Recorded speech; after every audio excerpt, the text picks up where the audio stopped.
நம்முடைய கண்ணியம் மகத்துவமே இந்த தொழுகையை கொண்டுதான் இருக்கு.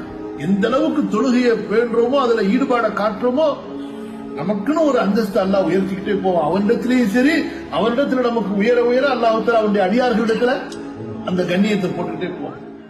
நம்ம கண்ணியத்தை அல்லாஹ்விடத்திலேயே தவிர வேற யாரிடத்திலையும் எதிர்பார்க்க கூடாது. வஅஜில்து இலைக ரப்பி ரப்பே நீ ரப்பே நீ என்னை பொருந்தி கொள்ள வேண்டும். அல்லாஹ்வுடைய எல்லாவற்றையும் அல்லாஹ் லேசாக்கிட்டே வருவாங்க. அனுபவ பூர்வமா சொல்றேன்.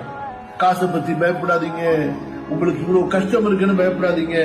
அல்லாஹ்வை முன்னோக்கிட்டே இருங்க. ரப்பி இன்னி லிமா அன்ஸல்து இலைய மின் கைரின் ஃபகீர் அல்லாஹும்ம க்ஃபினி பிஹலாலிக அன் ஹராமிக வக்னினி பிஃضلிக அம்மன் சிவாக் ரப்பி அஊது பிக மினல் ஆஜ்ஸி வல் கஸலி வல் ஜுப்னி வல் புக்லி வஅஊது பிக மின் கலபத்தி தைன் வ கஹ்ரி ரிஜால். துஆவை ஓதிக்கிட்டே இருங்க. அல்லாஹ் உங்களுக்கு எல்லாத்தையும் லேசாக்கிட்டே இருக்கும்.